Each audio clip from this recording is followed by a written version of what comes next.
오늘 은혜 입은 자의 성탄이라는 제목으로 함께 말씀 나누기를 원합니다.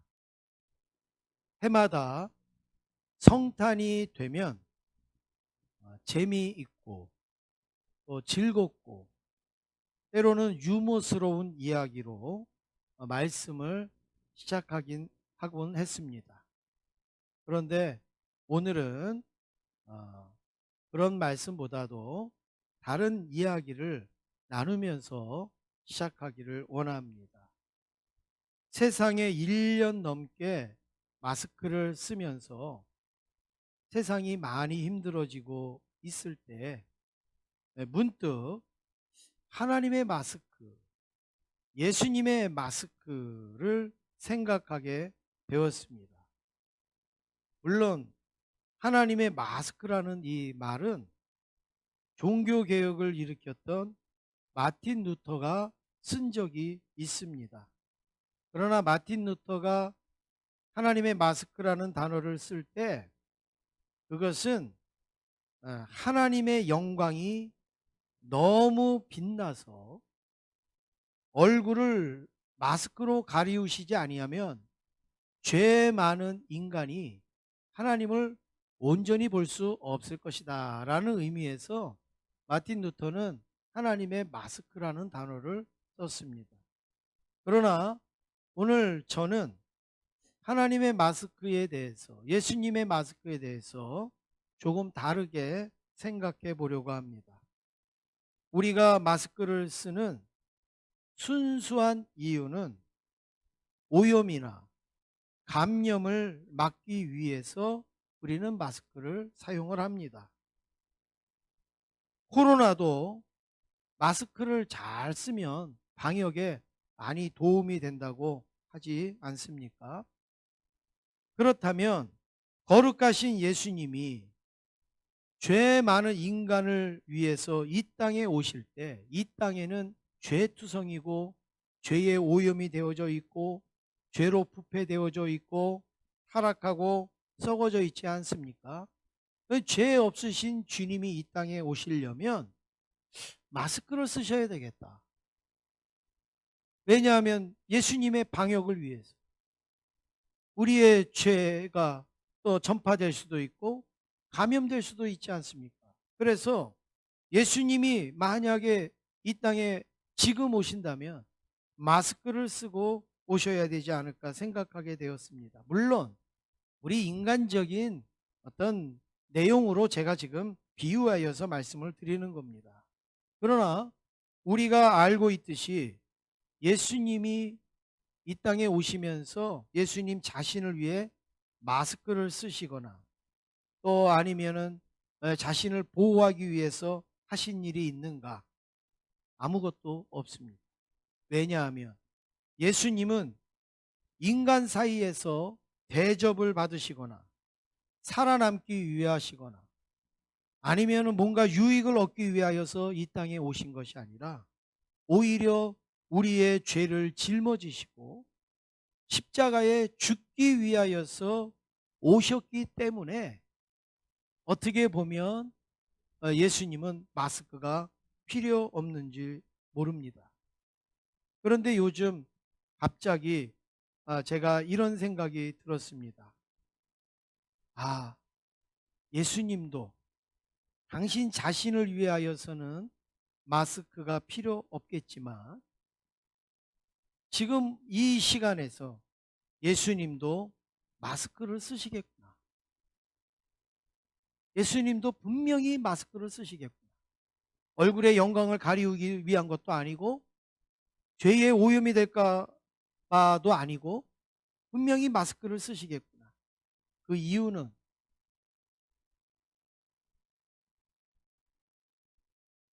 마스크를 쓰고 생활을 하고 마스크를 쓰고 예배를 드리고 마스크 쓰고 찬송을 부르고 예배당에도 나오지 못해서 마스크 쓰고 무기력한 모습으로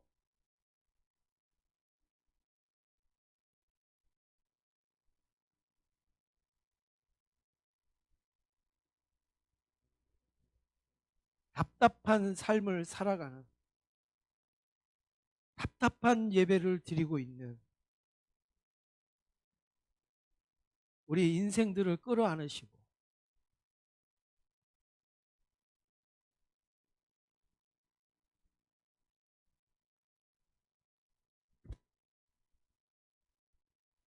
우리 성도님들을 끌어안으시고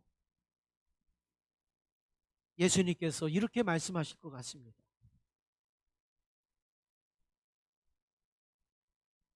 답답하지, 힘들지, 무기력하지.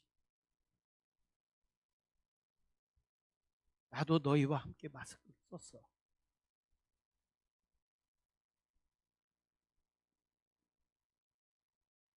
나도 너희들과 함께 마스크를 쓰고 마스크로 예배드리는 그 너희들의 예배를 나도 마스크 쓰고 받고 있어. 그러나 반드시 코로나는 이길 거야. 코로나 이기게 될 거야. 낙심하지 말고 반드시 이길 거야. 승리해. 예수님께서 마스크 쓰고 이런 용기와 위로를 주지 않겠습니다. 우리 다시 한번 우리 온라인으로 참여하는 성도님들과 함께 옆에 있는 가족들, 우리 성도님들, 우리 마스크를 쓰신 예수님을 생각하시면서 용기와 위로의 말씀을 우리 한번 같이 하겠습니다. 예수님도 우리와 함께 마스크 쓰고 위로하신데 우리 한번 옆에 있는 분하고 인사하시겠습니다. 예수님도 우리와 함께 마스크를 쓰고 위로하신대. 할렐루야. 예. 아마 이제 여러분 개인 영상은 우리가 시간이 짧기 때문에 아마 이제 송출이 안 될 것 같습니다. 그래도 이상하게 여기지 마시고 계속 영상으로 예배를 드리시면 되겠습니다. 예수님은 즐거운 성탄절을 맞이하라고 오신 게 아닙니다. 우리에게 야 성탄절 기쁘지? 성탄절 즐겁지? 성탄절 신나지? 그 기분을 주려고 이 땅에 오신 게 아니라는 겁니다. 사람들에게 하루하루 즐겁고 재미난 일을 주기 위해 오신 게 아니라 우리에게 은혜를 주시려고 이 땅에 오신 겁니다. 그래서 성탄절이 무기력하든 기쁘든 뭐 신나든 아니면 힘들고 어렵든 상관없이 우리가 이 성탄은 우리가 은혜를 받는 날로 우리에게 은혜를 주시기 위해서 주님이 오셨다라는 이 사실에 감사하고 감격하고 은혜를 나눌 수 있는 저와 여러분 되기를 원합니다. 눈이 보이지 않고 귀가 들리지 않고 말도 할 수 없는 삼중 장애자였던 헬렌 켈러라는 이 여사가 어떤 기자가 이렇게 물었습니다. 여사님, 이런 육체적 고통과 함께 한평생을 살아왔는데 당신은 하나님을 한 번도 원망해 본 적이 없습니까? 이렇게 기자가 질문을 한 거예요. 이때 헬렌 켈러 여사가 빙그레 웃으면서 이렇게 대답을 합니다. 제가 하나님께로부터 받은 은혜를 헤아리는 것만으로도 시간이 없고 하나님께 대한 감사하는 것만으로도 부족한데 어찌 원망할 시간이 있겠습니까? 감사하고 그 은혜를 기뻐하는 것으로도 시간이 부족합니다. 여러분, 이런 고백을 들어보면 이 헬렌 켈러는 은혜를 입은 사람이 분명하지 않습니까? 은혜를 입으면 사람은 말부터 달라져요. 은혜를 입으면 그 사람의 태도부터 달라져요. 아무리 은혜를 입었다고 하지만 말이 달라지지 아니하고 태도가 달라지지 않는 사람이 무슨 은혜를 입었다고 말할 수 있습니까? 이 헬렌 켈러 여사 말 보세요.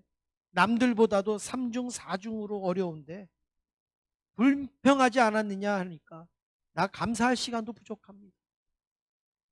나 하나님 앞에 은혜를 기뻐하는 시간으로도 부족합니다. 여러분, 이거는 은혜 입은 사람 아니고서는 이런 말을 할 수가 없습니다. 성탄을 기다리는 오늘 저와 여러분도 은혜 입은 자로 기다릴 수 있기를 주님의 이름으로 축원합니다. 하나님의 은혜 감사하기도 시간이 부족합니다. 그리고 그거 전하기도 시간이 부족한 저와 여러분 되기를 원합니다. 우리 다시 한번 옆에 있는 분하고 인사하겠습니다. 은혜 입으면 다릅니다. 인사하시겠습니다. 은혜 입으면 다릅니다. 첫 번째로 은혜는 하나님이 우리와 함께 하시는 게 은혜입니다. 가브리엘 천사가 요셉과 마리아에게 나타나셔서 예수님의 탄생을 예고하고 있습니다. 28절 함께 읽겠습니다. 시작. 그에게 들어가 이르되 은혜를 받은 자여 평안할지어다 주께서 너와 함께 하시도다 하니. 지금 여기 가브리엘이라는 천사가 요셉과 마리아를 부르고 있어요. 요셉과 마리아에게 찾아오셔서 부르고 있어요. 그런데 뭐라고 부르고 있습니까?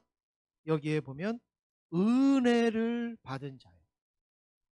은혜를 받은 자요. 이렇게 부르고 있습니다. 아니, 왜 특별히 은혜를 받은 자요라고 부릅니까? 그냥 예수님이 요셉과 마리아에게서 태어나신 것 뿐인데 왜 은혜를 받은 자요, 은혜를 입은 자요 그렇게 말을 하겠습니까? 그 의미는 이렇습니다. 신약에서 은혜의 최초 사례는 예수님이 성육신하신 겁니다. 인간의 몸으로 이 땅에 오신 것이 은혜입니다. 예수님이 오시지 아니하면 우리 인간은 구원을 받을 수가 없지 않았겠습니까?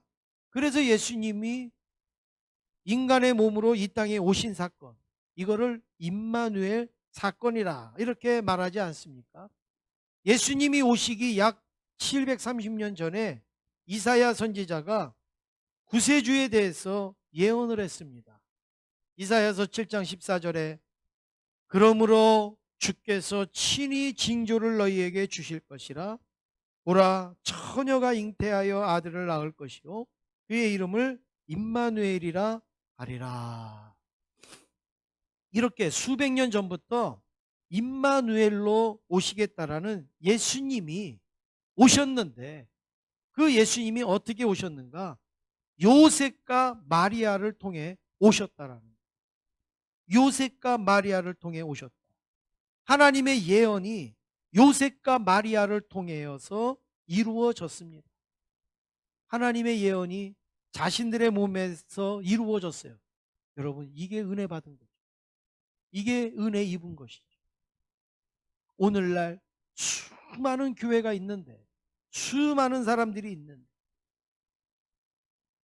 마스크 쓰고 예배드리는 제자교회에 예수님이 마스크 쓰시고 우리와 함께 예배를 드리신다고 오셨다고 한번 생각해 보세요. 얼마나 영광입니까? 얼마나 은혜입니까?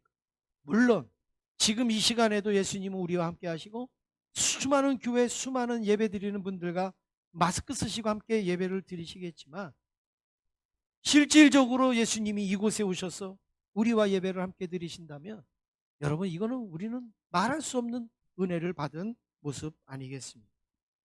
바로 마리아와 요셉이 그렇다라는 거예요. 수많은 사람들이 있었는데 그 사람들을 말고 마리아와 요셉에게 예수님이 나셨다. 이게 바로 은혜 받은 자라는 거예요. 은혜 받은. 이렇게 은혜를 입은 자에게는 어떤 축복이 임하는가? 그러면 은혜를 입은 사람, 은혜를 입지 않은 사람 차이가 뭘까요? 어떤 축복이 있겠습니까? 오늘 여기 말씀에 가브리엘 천사의 말에 지금 힌트가 있습니다. 은혜를 입은 자여 평안할지어다. 은혜를 입으면 평안이 따라오는 겁니다. 은혜를 입으면 평안이 주어지는 거예요. 평안의 축복을 받게 되는 거죠. 그래서 우리 선조들도 믿음으로 핍박받고 고통을 당할 때도 그 안에 있는 평안함, 그 안에 있는 평화, 이거는 누가 막을 수가 없고 깨뜨리지 못하지 않았습니까? 은혜를 입으면 평안한. 사랑하는 성도 여러분, 오늘 우리들도 하나님의 은혜를 입어서 우리의 심령과 우리의 삶에 평화가 넘치길 원하고 평안이 있기를 원합니다. 그래서 우리가 이런 찬양 부르지 않습니까? 내 영혼이 은총 입어 중한 죄지 벗고 보니 슬픔 많은 이 세상도 정극으로 와도다. 같이 합니다. 주의 얼굴 뵙기 전에 멀리 뵈도 하늘나라 내 맘속에 이루어지니 날로 날로 가깝도 높은 산이 거친 들이 조막이나 궁궐이나 내 주 예수 모신 곳이 그 어디나 하늘나라 할렐루야 찬양하세 내 모든 죄 사함받고 주 예수와 동행하니 그 어디나 하늘나라. 할렐루야. 이런 평안함이 저와 여러분에게 있기를 원합니다. 초막이 문제가 아닙니다. 궁궐이 문제가 아닙니다. 높은 것이나 낮은 것이나 그게 문제가 아닙니다. 우리가 예수님의 은혜를 입음으로 우리가 이 은혜 받은 자로 하나님이 주시는 이 평안함이 그 어디나 하늘나라와 같은 평안함이 저와 여러분에게 넘치기를 주님의 이름으로 축원합니다. 두 번째는 은혜는 예수 그리스도를 얻는 것입니다. 30절 말씀 우리 같이 읽으시겠습니다. 30절입니다. 시작. 천사가 이르되 마리아여 무서워하지 말라 내가 하나님께 은혜를 입었느니라. 아멘. 오늘 요셉과 마리아에게 무엇 때문에 은혜를 입었는가 말하고 있습니다. 요셉이 뭘 잘해서 은혜를 입었습니까? 마리아가 뭐가 훌륭해서 은혜를 입었겠습니까? 이들에게 무슨 특별한 어떤 사연이 있어서 은혜를 입었겠습니까? 아무것도 안 했어요. 아무것도 안 했어요. 남들보다 뭐 특별하게 은혜를 입을 만한 무슨 행동을 한 것이 아닙니다. 그런데 왜 은혜를 입었습니까? 예수 그리스도가 이 땅에 오시는데 요셉과 마리아가 도구로 쓰여졌기 때문에 은혜를 받았다. 은혜를 입었다는. 오늘 여기 보니까 재차 말하잖아요. 내가 하나님께 은혜를 입었느니라. 이것을 요셉과 마리아 시각으로 보면 예수 그리스도를 얻었다라는 거예요. 자기의 몸에서 예수님을 얻은 거예요. 예수님의 시각에서는 예수님이 오신 거지만 마리아와 요셉의 시각에서 보면 예수님을 선물로 받은 거 아니겠습니까? 예수님을 선물로 얻은 거 아니겠습니까? 어떻게 예수님이 자신들을 통해 이 땅에 오실 수 있냔 말이에요. 어떻게 예수님, 그 거룩하신 예수님이 자기의 몸을 통하여서 이 땅에 올 수 있겠는가? 그것만 생각해도, 예수님을 얻은 것만 생각해도 세상의 어떤 것보다도 귀한 은혜를 얻은 것이죠. 여러분, 예수님 얻는 게 별거 아닌 게 아니죠. 얼마나 귀한 겁니까? 그래서 빌립보서 3장 8절에 보면 사도 바울이 이렇게 고백을 합니다. 또한 모든 것을 해로 여김으로 내 주 그리스도 예수를 아는 지식이 가장 고상하기 때문이다. 내가 그를 위하여 모든 것을 잃어버리고 배설물로 여김은 그리스도를 얻고. 사도 바울은 지금까지 자기가 가지고 있던 좋은 것 모든 것을 다 해로 여겼다. 그리고 심지어는 배설물로 여겼다. 다 버렸다는 거예요. 자기가 좋다고 여기고 자랑하고자 했던 건 다 버렸다 이거예요. 배설물로. 왜 그러냐? 그걸 버려야 그 대신 예수님을 얻고 그리스도를 얻고, 예수님을 내가 얻었다 이거예요. 얻었다. 내 몸에 불필요한 거 큰뜻 가지고 있으면 아무리 신선하고 좋은 것을 내가 누리지 못하지 않습니까? 근데 이걸 배설물로 다 쏟아버리면 얼마든지 우리는 더 좋은 것을 얻을 수 있고 누릴 수가 있지 않습니까? 우리가 이 땅에서 살면서 자랑하고 그리고 내놓고 그리고 보여줄 만한 것들, 그것들 붙들고 있느니라 우리는 그리스도를 얻지를 못해. 그런데 바울은 그거를 다 배설물로 여겼다. 왜냐하면 그걸 배설물로 여기고 내가 그리스도를 얻었다. 얼마나 귀한 고백입니까? 우리도 믿음으로 예수님을 내 마음에 모실 때, 예수님을 얻을 때에, 이제 그리스도를 내 안에 모실 때에 바로 은혜를 입은 자의 모습이 되는 것이죠. 그래서 칼빈도 믿는 것도 하나님의 은혜다, 이런 고백을 했어요. 내가 믿을 수 있는 거, 내가 하나님을 믿을 수 있는 거, 내가 하나님을 섬길 수 있는 거, 이것도 하나님의 은혜다. 뭐 특별하게 하늘에서 무슨 은혜가 떨어지고 내 삶에 어떤 일들이 일어나고 내 삶에 무슨 기도의 제목이 응답되어지고 어떤 무슨 현상이 나타나는 것만이 은혜가 아니라 내가 하나님을 믿는 것 자체가 은혜다. 하나님의 은혜다. 내가 믿을 수 있는 것조차가 하나님의 은혜다. 오늘 이 자리에 저와 여러분들이 마스크를 쓰고도 그리고 TV 앞에 앉아서 예배를 드리는 것도 하나님의 은혜라는 말씀입니다. 그래서 성탄절이 되면 우리를 위해 오신 예수님을 가장 큰 선물로 우리가 여겨서 예수님을 가장 큰 선물이라고 우리가 말하지 않습니까? 세상에서 예수님보다 더 큰 선물이 어딨냔 말이에요. 가장 큰 선물을 우리에게 주셨다. 여러분, 성탄절 되면 괜히 이웃들하고 나눠주고 싶잖아요.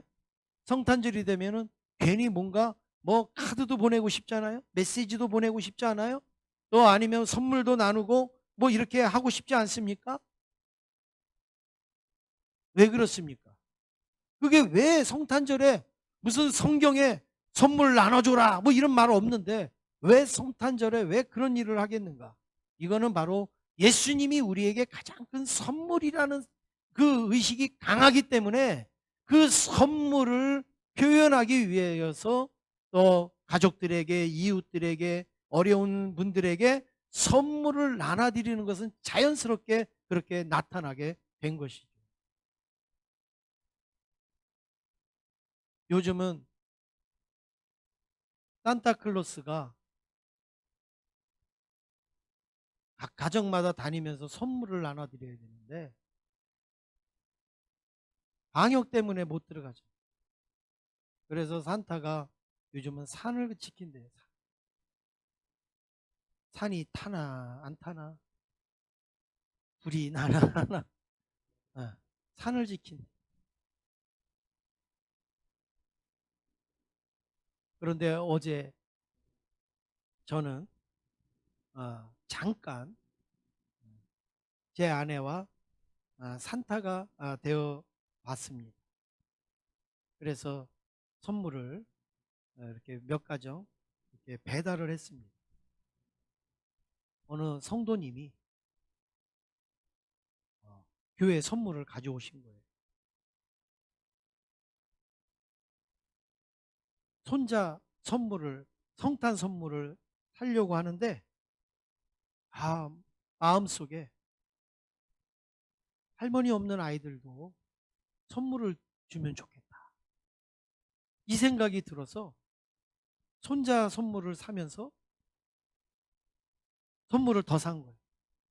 그리고 저한테 가져와서 목사님이 우리 교회에 이 선물이 예, 꼭 맞을 아이들한테 전해주세요. 이렇게 가지고 오셔서 어저께 저녁에 돌아다니면서 산타처럼 그렇게 선물을 하나씩 나눠 주었는데 얼마나 기뻐하든지 얼마나 좋아하든지 그때 제가 돌아오면서 이런 생각했습니다. 그래, 이런 것이 성탄이지. 이런 것이 성탄의 정신이지. 이런 것이 성탄의 기쁨이지 하면서 감사했습니다. 그렇습니다. 성탄에 가장 큰 선물로 오신 예수님께 저와 여러분도 가장 큰 영광을 돌려드릴 수 있기를 간절히 원합니다. 세 번째로 은혜는 성령님의 능력으로 사는 것이 은혜입니다. 오늘 35절 말씀을 같이 읽으시겠습니다. 35절입니다. 시작. 천사가 대답하여 이르되 성령이 내게 임하시고 지극히 높으신 이의 능력이 너를 덮으시리니 이러므로 나으실 바 거룩한 이는 하나님의 아들이라 일컬어지리라. 지금 우리는 두 번의 내용을 통해서 은혜를 계속 받았다, 은혜를 계속 입었다, 이 말씀을 제가 드렸습니다. 그런데 오늘 여기에 보면 이 35절에 보니까 성령이 내게 임하시고 이랬어요. 앞에는 은혜를 받았다, 은혜를 받았다 이랬는데 지금 여기에서는 성령이 내게 임하시고 라고 말씀을 합니다. 그러면 은혜를 받은 거하고 성령이 내게 임하시는 거하고는 어떤 차이가 있습니까? 무슨 차이가 있습니까? 지금 이 가브리엘 천사가 하는 말은 같은 의미에서 같은 맥락에서 이야기하고 있는 겁니다. 자, 우리가 하나님께 찬양과 경배를 돌리겠습니다 그럴 때 구체적으로 찬양이 다르고 경배가 다르겠죠. 그러나 찬양과 경배를 드리겠습니다라고 할 때 그것은 하나님께 영광을 돌립시다 하는 같은 맥락과 같은 의미가 아니겠습니까? 오늘 가브리엘 천사가 지금 이 마리아와 요셉에게 네가 은혜를 받았고 또 성령이 내게 임하시고 이렇게 말씀하신 것은 단어는 다르지만 같은 의미와 맥락에서 주어진다라는 말씀입니다. 그래서 결혼도 하지 않는 요셉과 마리아에게 잉태라는 것, 이것은 굉장히 무섭고 두려운 일이었습니다. 하지만 요셉과 마리아가 담대할 수 있었던 것은 성령이 임했기 때문에 담대할 수 있었다. 성령이 임하지 아니하고서 어떻게 처녀와 이 남자가 잉태를 했다. 얼마나 무서운 일이겠습니까? 얼마나 두려운 일이겠어요. 그런데 전혀 두렵지가 않은 거예요. 전혀 무섭지가 않은 거예요. 왜 그런가? 성령이 임하셨기 때문에 그렇습니다. 사람이 술에 취하면 술 기운으로 말도 합니다. 술에 취하면 없던 기운도 생깁니다. 술에 취하면 넘어져도 별로 아프지도 않습니다. 마찬가지로 성령이 임하고 성령에 취하면 내게 없는 능력이 나타나는 겁니다. 내가 할 수 없는 일들을 하게 되고 내가 감당하지 못하는 것도 감당하게 되는 것이 성령의 능력입니다. 우리가 성탄에 이 하나님의 은혜를 입었을 때 우리는 성령의 능력도 동일하게 주어진 거예요. 동일하게 임하게 된 것입니다. 그래서 우리에게 환난과 핍박이 와도 우리가 하나님을 담대히 섬길 수 있는 것은 바로 이런 성령의 능력이 임했기 때문에 그렇습니다. 성령의 능력은 대단합니다. 약 300년 전에 사람을 사고 팔고 그리고 학대하던 노예를 이렇게 살았던 사람이 아프리카에 가서 노예를 잡아다가 이제 팝니다. 그리고 돈을 헐값에 받고 팝니다. 노예 상인이라고 하지 않습니까? 얼마나 나쁜 사람입니까? 사람을 돈을 주고, 물건도 아닌데 돈을 받고 사고 팔고 하는 일, 그러면서 얼마나 많은 학대와 이런 고통을 주었겠습니까? 나쁜 사람입니다. 그런데 이 사람이 어느 날 심심한데 장난 삼아서 친구들하고 술을 먹다가, 야, 오늘 저기 교회에 예배가 있는데 우리 예배 들어가서 거기 가서 한번 방해 좀 놔보자. 그리고서 술이 이만큼 체한 가운데에 그 교회에 가서 이제 뒤에 가서 앉아서 예배를 드리는데, 목사님이 탕자의 이야기를 쭉 설교를 하시는데, 이상하게 이 사람의 마음에 이 탕자가 나구나. 하나님이 나를 기다리고 계시는구나. 내가 얼마나 방탕했는가, 이걸 생각하게 됩니다. 그러면서 점점 마음의 회개가 되어지고 하나님의 사랑이 깨달아지고 하나님의 은혜를 알게 됩니다. 그래서 거기서 하나님을 영접합니다. 그리고 변화가 됩니다. 여러분, 이게 누구의 힘으로 될 수 있습니까? 목사님의 설교가 능력이 있는 게 아니에요. 성령님께서 그 마음을 뒤집어 놓으신 거고 바꿔 놓으신 거 아니겠습니까? 오늘 저와 여러분도 바로 이런 사건들이 있지 않습니까? 그래서 이 사람이 그때 그 순간의 그 은혜, 그 순간에 찾아온 하나님의 그 은혜가 너무나 커가지고 바로 거기서 시를 썼어요. 그 은혜를 시로 썼어요. 그 시로 쓴 게 존 뉴턴의 어메이징 그레이스, 놀라운 하나님의 은혜.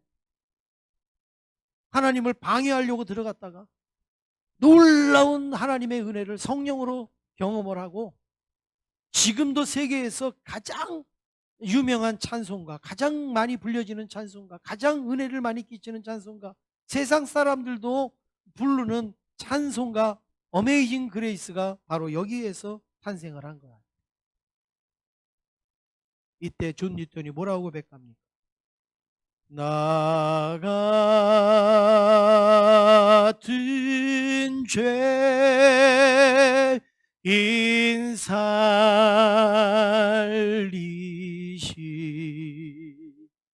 주의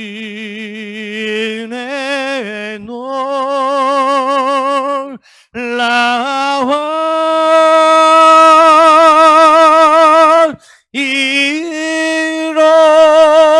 잃었던 생명 찾았고 광명으로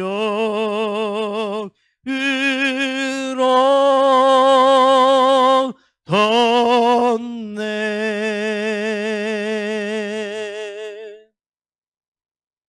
그렇습니다. 오늘 우리가 드리는 성탄 축하 예배는 은혜 입은 자들이 드리는 예배입니다. 앞으로도 우리가 은혜 입은 자의 성탄이 계속 되어지기를 주님의 이름으로 축원합니다. 전쟁도 상관없습니다. 굶주림도 상관없습니다. 기근이나 재난이 와도 상관이 없습니다. 마스크를 써도 상관이 없습니다.